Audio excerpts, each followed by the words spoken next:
We realized there was a very methodical killer. He had killed in the past and appeared likely to kill in the future. You know, you get that feeling when the hair on the back of your neck raise up. I can almost immediately see the similarities. It's a slip knot. The young black female, she was pregnant. She could have been sexually assaulted. It's almost like a needle in a haystack. Unless you find that particular suspect that matches, the investigation continues. We definitely knew at that time that this wasn't this guy's first rodeo.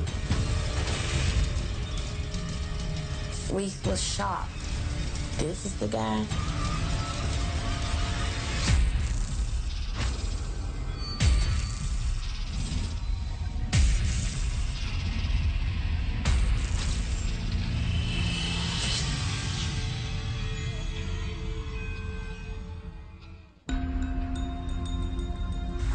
Jacksonville, Florida is a major tourist hotspot known for its seaports, vibrant neighborhoods, and scenic coastline. But not far from the bustling beaches, there's a low-income neighborhood that will become the backdrop for a perverse and mysterious series of crimes.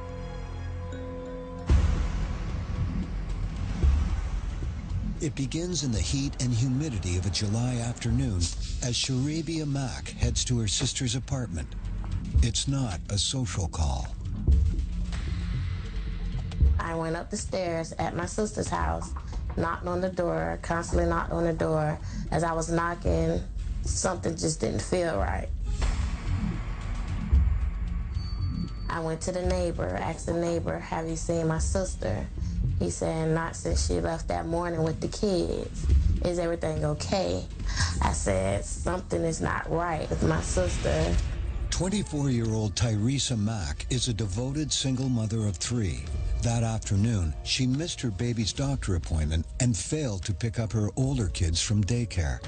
As I'm constantly knocking on the door, it's just something telling me that she was in there. That's why I didn't give up on just like walking away or anything, because she didn't get the kids from school, and this is not like her. When it came down to the kids, she didn't play. At her wit's end, Sharabia insists the neighbor help her break down the door. The whole house was clean. As I proceeded into her room, you could tell somebody went through a war in there.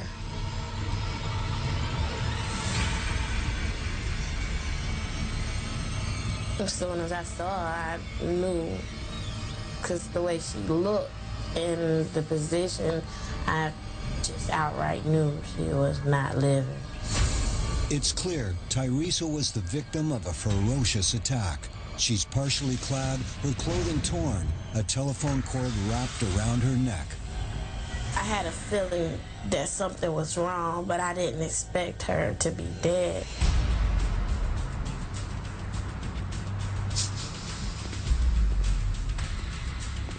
Detective Rodney McKean of the Jacksonville Sheriff's Department is the first investigator on the scene. On the date of the incident, my team was working the evening shift. The call came in approximately 2 blocks from the station, so we got there rather quickly. Upon entering the victim's apartment, everything initially seemed to be in orderly condition. However, upon entering the victim's bedroom, it was in total disarray. What this meant for us was that this was a violent struggle that took place in that bedroom. She was half naked, and her body itself, she had a huge abrasion. The skin had literally been scraped off of her nose. The victim had a cord around her neck. Upon closer observation, the victim also had trace marks on her wrist that appeared the cord had previously been there. Bound and raped, or so it seems from the traces of semen found on the victim's body. Investigators also notice a ring mark on her left finger, but the ring is nowhere to be found. While we were conducting a walk through the apartment, specifically the living room area, I located an entertainment center. The entertainment center had a clear dust pattern. It definitely appeared like a TV had been there and recently been removed. The missing TV and ring lead investigators to think robbery was the prime motive, but not all the pieces of the puzzle are adding up. Asked Arabia if her sister had any known enemies or if she knew of anyone that might want to bring harm to her. There's no sign of forced entry. Is it possible that Teresa and her killer knew each other? So it's like, who could have did this? She don't even let strangers in her house. So it had to be somebody she kind of knew and we just didn't know. You know, it was very difficult. Teresa Mack was born in 1975, the third of 6 siblings. She grew up in Jacksonville and after high school went to work, single-handedly supporting her 3 young children. She was very outgoing, determined, a good parent. If she didn't have a job, she would get another one. She went on an interview that morning. On the last day of her life, Teresa Mack wakes up early and sees her kids off to daycare. She then spends the morning job hunting without success in the near 100-degree heat. It's not easy getting or keeping a job when you have a baby suffering with asthma. We learned that Teresa Mack had had a lot of problems at work concerning time she had to take off in regards to taking her child to the doctor. On the day of her death, she actually had a doctor's appointment scheduled for the child at 3 p.m. Teresa heads home to cool off around 1 p.m., but she doesn't intend to be there long. She needs to get her older kids before heading to the doctor. This particular day, she was supposed to get them from school because the baby had an appointment. Well, at 5, they brought them to my grandmother's house, which wasn't normal for that day because she was supposed to pick them up. Teresa's grandmother had tried to contact Teresa multiple times that afternoon by telephone to no avail. As a result, she contacted Sharabia by phone and asked her if she knew where her sister was. Sharabia had no idea, but immediately headed over to the apartment. While Teresa's body is sent for autopsy, detectives canvass the neighborhood. They're in luck. 2 witnesses recall seeing a tall black man leaving the apartment around 1 in the afternoon.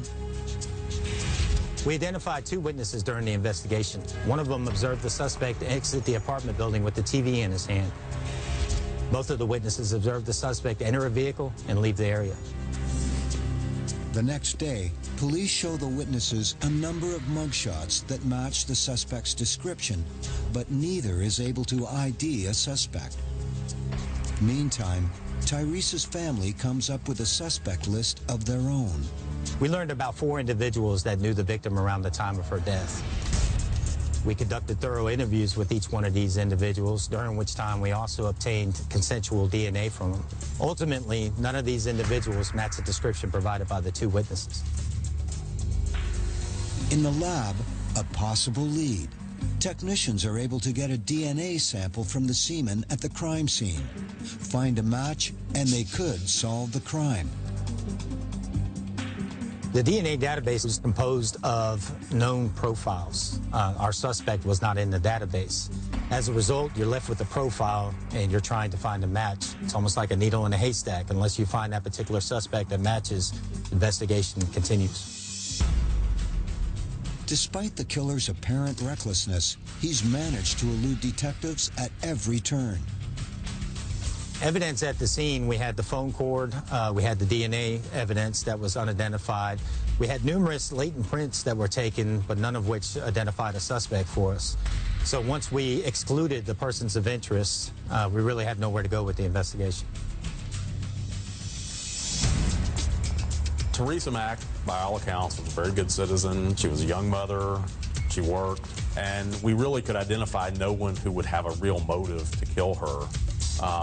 Detective McKean kept working the case, but he essentially exhausted all the investigative leads, and there was no suspect. Weeks, then months go by without a single lead. A murderer is at large, and there are still so many unanswered questions. What would have made the person do it? Why her out of all people? Not to say I would want anyone to get killed, but she had kids. got a baby, you know, why her? The murder of Tyresa Mack is filed away as a cold case. It will stay that way for 4 more years until one winter day in Jacksonville when the vicious killer strikes again. And this time, he won't be satisfied with just one victim.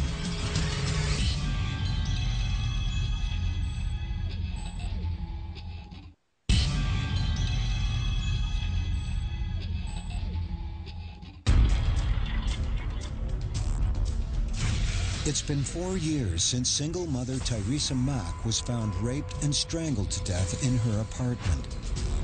The killer is still flying under the radar, but not for long. Jacksonville resident Sarah Anthony is looking for her close friend and neighbor, Nakia Kilpatrick. The 19-year-old single mother is pregnant with her 3rd child, and Sarah hasn't heard from her in several days. That's when she hears some movement inside. One of the kids come to the window and opens the blinds. Sarah can see inside and see that the house is a mess. She can see Nakia lying on the ground, unresponsive, laying halfway in the bedroom out of the bathroom. Sarah quickly runs for help. The children were left alone in that apartment with their deceased mother. Once we entered the apartment, we could tell that they had been scavenging for food. You could see open cereal boxes and anything that they could get to feed themselves. And we feel that if they were in there a couple of more days, they would have been deceased themselves.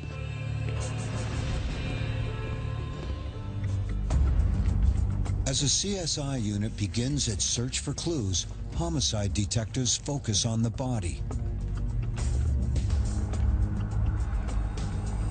We noticed that she had been there a couple of days. We could tell that she had been bound, and there was a cable, TV cable around her neck and a slip knot. It was obvious that she had been strangled. The killer has left no fingerprints behind, and there's no sign of forced entry. After a thorough search, the only evidence investigators have to go on is a swab of semen collected from the victim's body. We found a sample, but we were unable to determine if Nakia had been sexually assaulted by the killer or she had consensual sex with someone else. There was no indications that she had been forced to have sex. Detectives canvass Nakia's neighborhood, but either no one's seen anything or nobody's talking. Well, the case went cold pretty quickly. The family was calling. You know, I felt bad. I couldn't do anything for the family. And then the next thing you know, we got another call about another dead girl.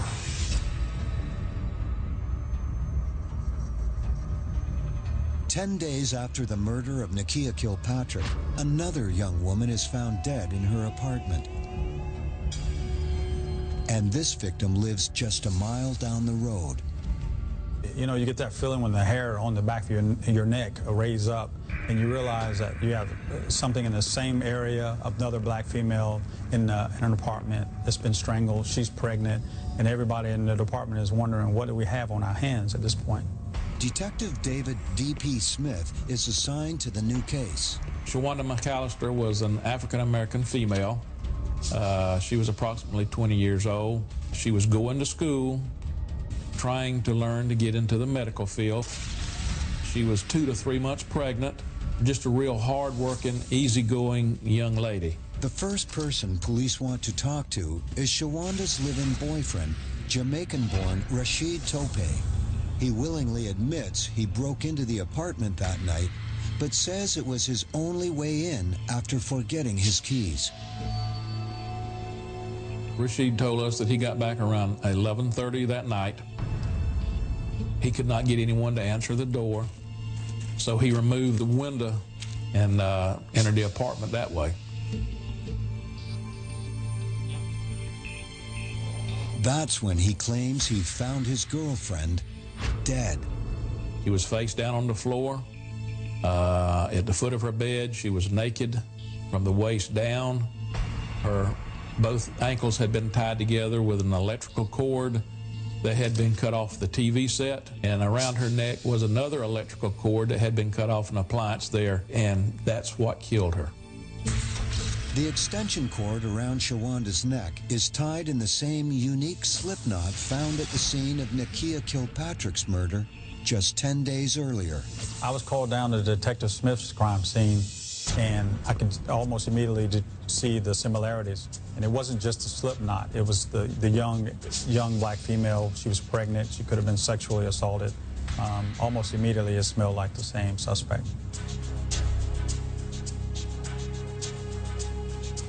During our search, we did find a used condom that was in very close proximity to Shawanda. It was laying on the floor. CSI officers quickly get to work. But besides the condom, there's only one other potential clue. In the apartment, we found a receipt, an ATM receipt, where Shawanda had went to her bank and had drawn some $240-something. It's time-stamped around 8:30 that evening. But before Detective Smith can follow up on this lead, he gets an order to bring Rashid Tope in for questioning. My sergeant said, we need to talk to the boyfriend. He's got a real wild story. You need to talk to him about this right now. I had to find out real fast, so I decided I need to take him on down and start questioning him at the police station. As news of the latest murder spreads through Jacksonville, the city's fear and fury only grow. Police must end this string of killings as soon as possible. Do they finally have the murderer in custody? Or is there someone still out there just waiting to strike again?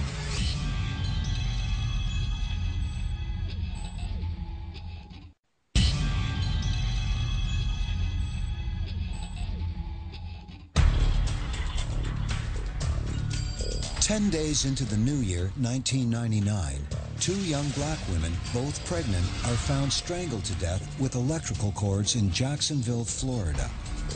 Both appear to have been raped before they were murdered. Back at the Jacksonville Crime Lab, technicians discover that the DNA found on Nakia Kilpatrick perfectly matches the DNA recovered from the condom near Shawanda McAllister's body. But the match brings detectives no closer to identifying their man.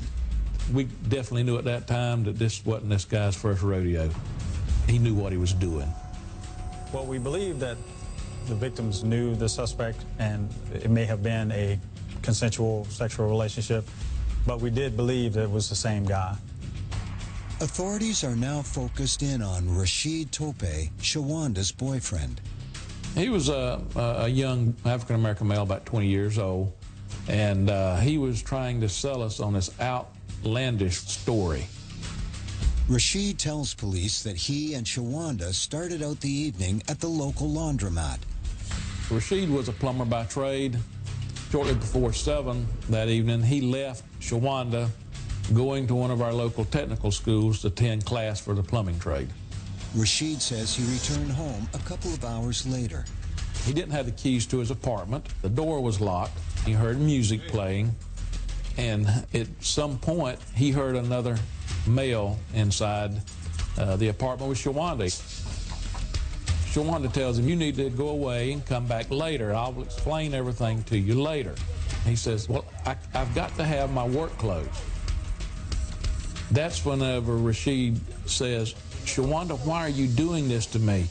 You're pregnant with our baby." Rashid claims he complied with Shawanda's wishes. Moments later, she placed his clothes in the hall and relocked the door. Rashid never saw the male who was inside the apartment. He only heard him speak. The description he gave to us was he was sure it was a black male because of the sound of his voice. He could not tell us anything else about him. Detective Smith asks the suspect to take a polygraph. Rashid passed that polygraph with a +9, which is a very good score. He did not show any signs of deception. As a final check, Rashid is asked to provide a sample of his DNA for comparison with the semen from the crime scene. The test results are negative. Rashid is not a match. I came out of the interview room and I told my sergeant, I said, this ain't our guy. We got to start all over again. D.P. Smith turns his attention back to the bank receipt found in Shawanda's apartment. The interesting thing about the withdrawal was that on the night of the murder, Shawanda withdrew that money at 8:30, which was only 30 minutes before Rashid got home from his class. Police recover the bank security tape and bring it to Jacksonville's tech unit to see if they can enhance the image. Finally, they see what they're looking for. Video surveillance of the ATM transaction showed Shawanda McAllister standing in front of the ATM machine, withdrawing money, and behind her was a vehicle with its headlights on and the lights on top.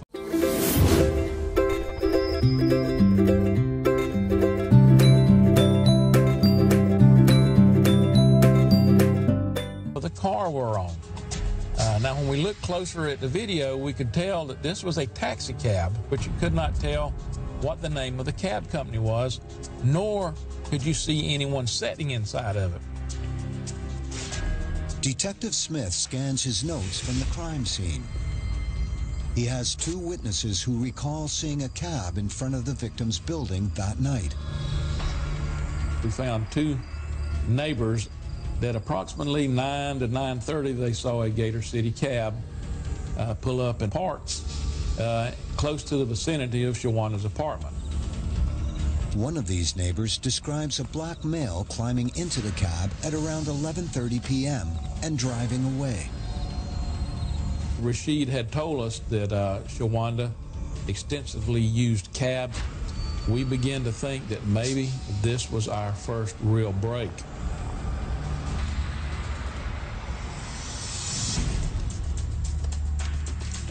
Investigators head to the cab company to find out who could have driven Shawanda around on the night she was killed.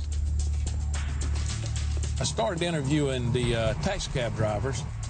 All the ones that I interviewed didn't know a thing in the world. They remembered Shawanda, but they couldn't tell me anything significant about her murder or anything. But not all the company's drivers are accounted for. 2 weeks later, before investigators can track down the missing cab driver, the Jacksonville Strangler strikes again. In the northwest section of Jacksonville, a man was working construction. He heard the sound of puppies barking. He went to investigate, and he saw a body of a young African-American female. He immediately went off and called the police. My partner and I arrived at the scene. My partner told me that he saw something a few feet behind where I was standing.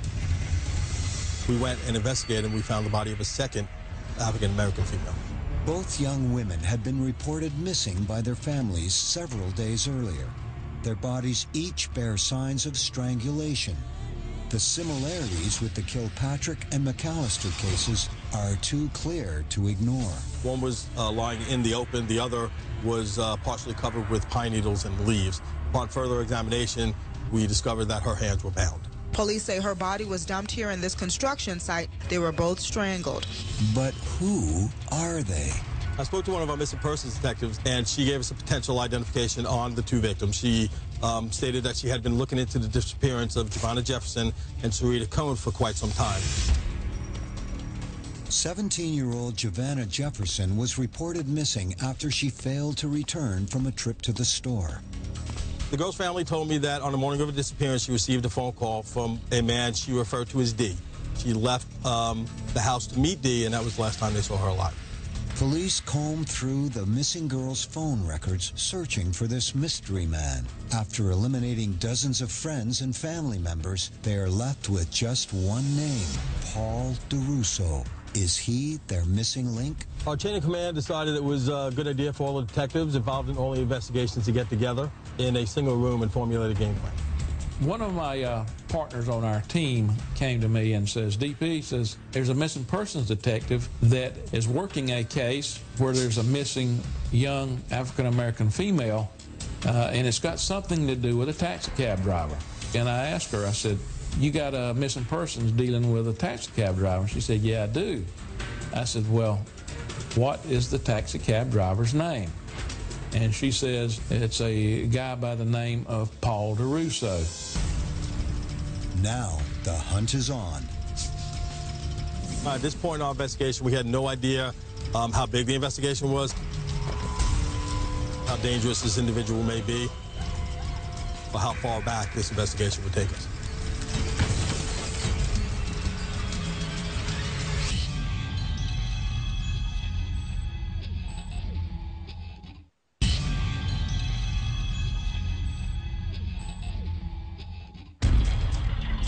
A serial killer is on the loose in Jacksonville, Florida, and he's working fast. 4 young black women have been strangled to death in the first 5 weeks of the new year.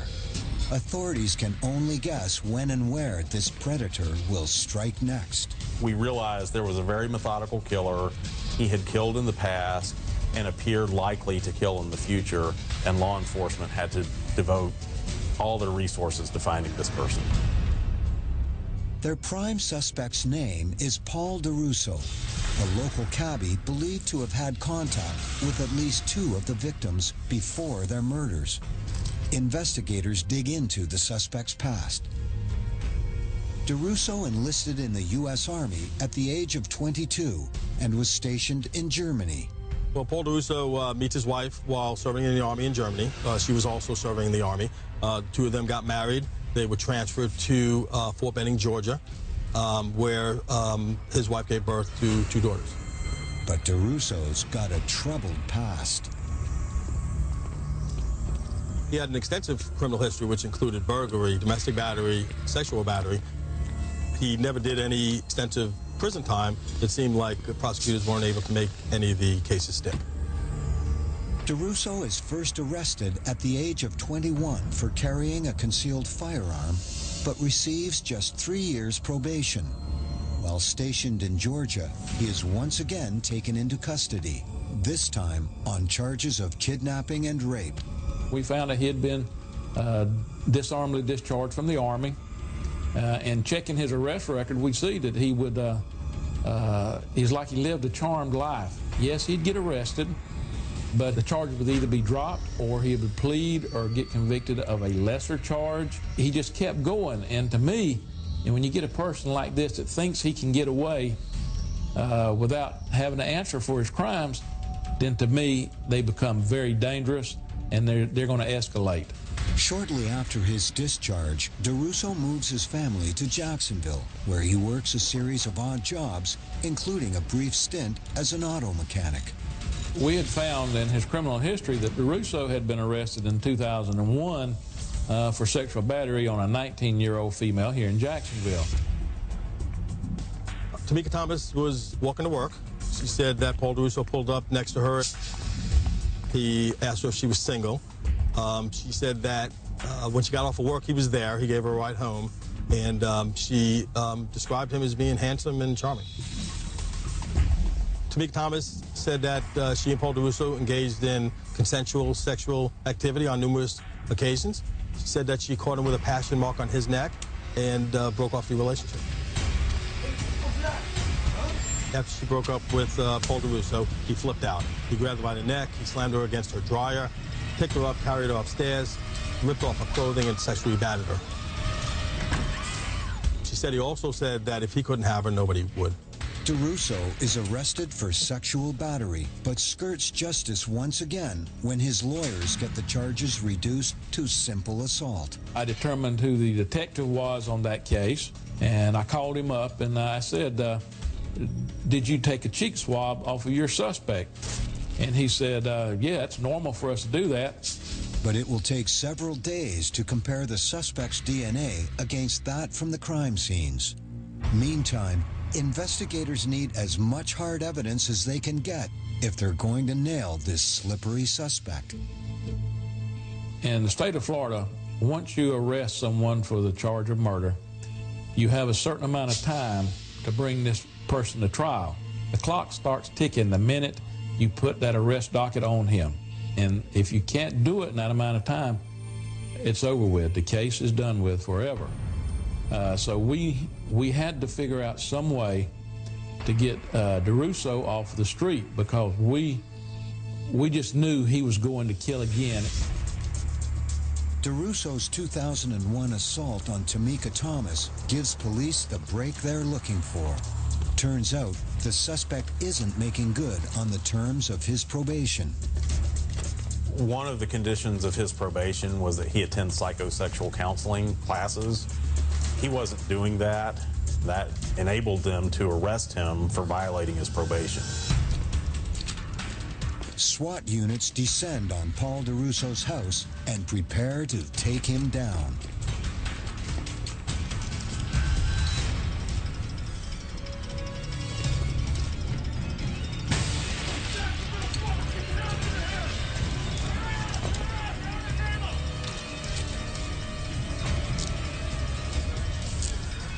He was placed in our county jail, and he remained there while we built our case against him. The deeper investigators dig, the more they learn about this predator and his method for stalking victims. I visited a friend of Nakia's, and I showed her a photo spread.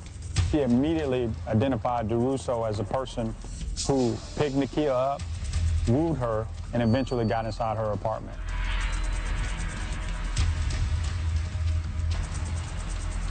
Durousseau took advantage of his job as a taxi driver and his natural charm to win over another victim, Shawanda McAllister. One of the people I interviewed stated that the day of Shawanda's death was the first day that Paul Durousseau was on the job, that Paul Durousseau picked Shawanda up downtown and transported her to her apartment somewhere between 3 and 4 o'clock in the afternoon. Whenever Paul Durousseau come back to Shawanda's house that night, somehow we assumed that he talked his way in. There was no signs of forced entry or anything like that, so apparently he was welcomed into the house. For both my victims, I was able to establish phone contact between Durousseau and the victims, both prior to their disappearance and on the day of their disappearance.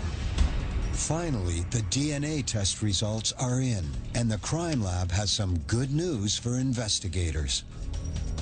Dave says we have a positive match on Paul Durousseau's DNA off of the evidence found at Shawanda McAllister's crime scene. We also have a positive match on Paul Durousseau's DNA found on the evidence gathered at Nakia Kilpatrick's crime scene. And at that point, I'll never forget it, I said, we've got him. Investigators charged Durousseau with 5 counts of first-degree murder of multiple victims, as well as 2 counts of child abuse for confining Nakia Kilpatrick's children with their mother's dead body. We brought Durousseau into the interview room. Detective Smith and myself, we just started with small talk and talking about family and friends and the military, just to kind of lower his guard. He acted very aloof. He acted arrogant. He was not worried in the least bit because he thought this was something else that he could get away with and not be held accountable for. And then eventually we started talking about the girls. Now, investigators turn up the heat. We had another office set up with the timeline of all the murders, and so after we got into the interview, we decided to get up, take him into that room, and present the timeline to him. The only thing that he would admit to, yeah, I got arrested those times, but I didn't have anything to do with those murders. You can't connect me with anything. We showed him evidence of his DNA being in the victims. He denied ever having sex with the victims or any other evidence that we provided. He didn't realize that having his DNA in the victims was just as damning.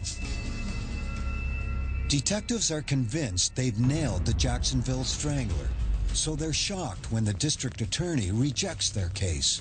He says it relies too heavily on circumstantial evidence. The DNA evidence only proves that Durousseau had sex with the victims. There isn't a shred of proof that he killed them. But investigators are determined to keep this dangerous man from going free. We wanted to get things like phone records, interview witnesses, do a number of other things to see if there was any merit whatsoever to that before we actually filed homicide charges and before we started a speedy trial clock ticking on him. In their search for rock-solid proof of Durousseau's guilt, they go hunting for any old crimes that fit his M.O. At the time of Durousseau's arrest, I was assigned to the cold case unit. My team made a decision to review previously unsolved cases that may be linked to Durousseau. The parameters of that were cases involving bindings, strangulation, black females. I immediately thought of the Teresa Mack investigation of 1999.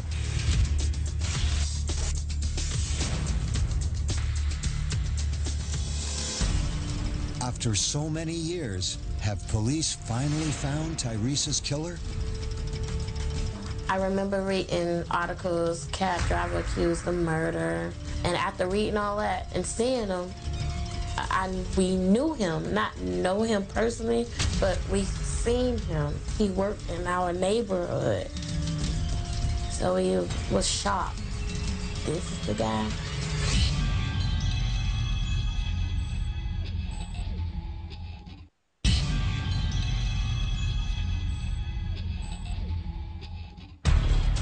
Authorities have Jacksonville cab driver Paul Durousseau in custody for a string of murders.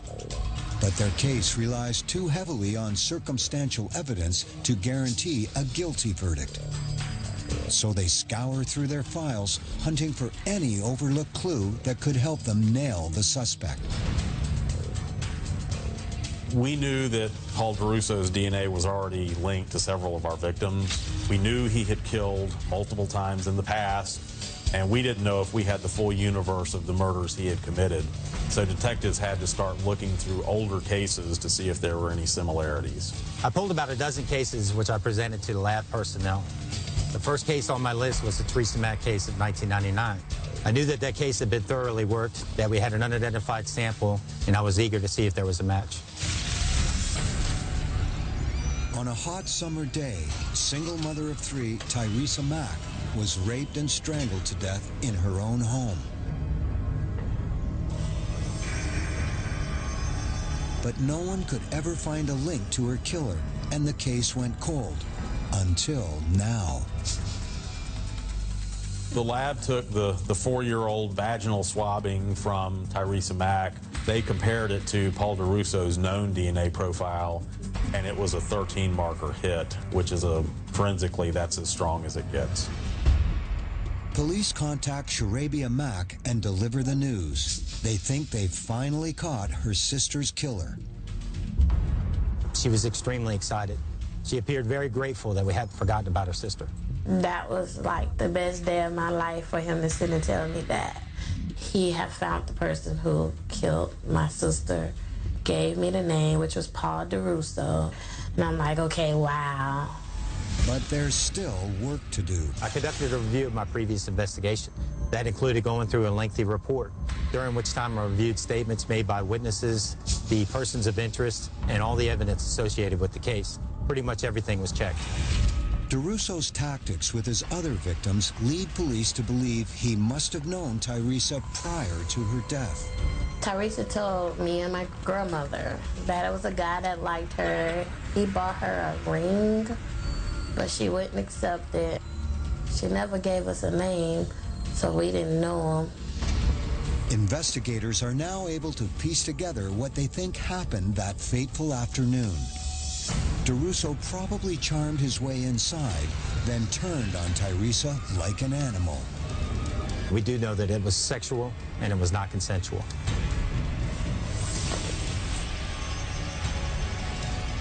Teresa does her best to fight back, but Durousseau is too strong.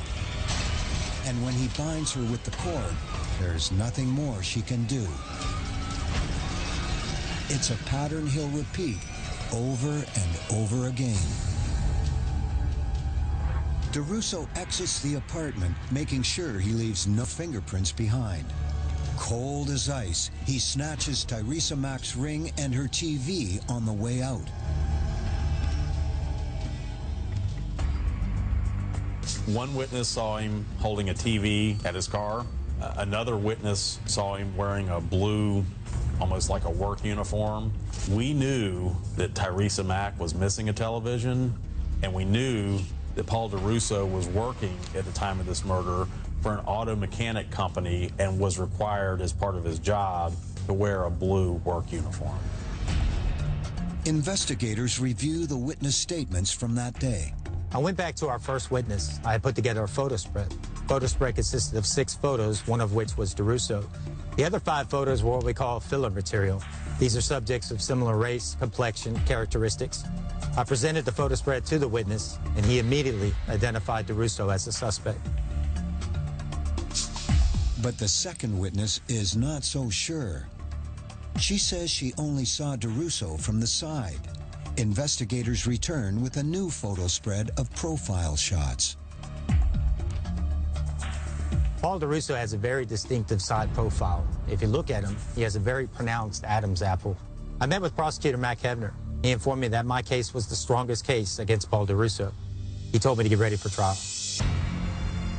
But the district attorney stuns the press when he declares that Durousseau will only be tried for a single murder, that of Tyresa Mack, and the state will be seeking the death penalty.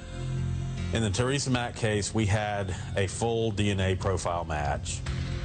We had witnesses, eyewitnesses who had placed him at the scene of the crime at the time we thought the homicide took place.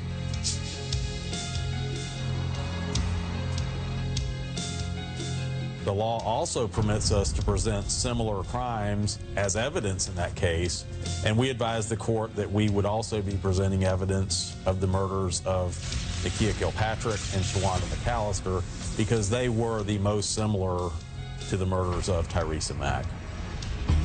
The sheriff says he hopes Paul Durousseau's arrest will bring them some comfort and bring relief to the people of Jacksonville. And the community breathes a sigh of relief that a serial killer who once preyed upon young women in our community is off the street. After a 2-week trial, Paul Durousseau is found guilty of first-degree murder in the death of Tyresa Mack. The penalty phase of the trial lasted about a week, and on June 28th of 2007, the jury, by a vote of 10-2, recommended the death sentence for Paul Durousseau. Durousseau appeals his conviction, but it's quickly denied. Jacksonville's killer cabbie now sits on Florida's death row, where he continues to wait for execution. This case is, to me, was a rare one that I've ever been involved in that the whole homicide unit worked on this case. I've never seen this kind of cooperation in the whole 32 years that I was a policeman. As a homicide investigator, you are the last voice that can speak for that victim. We got justice for those victims. We solved the crime and got a very evil man off of the streets.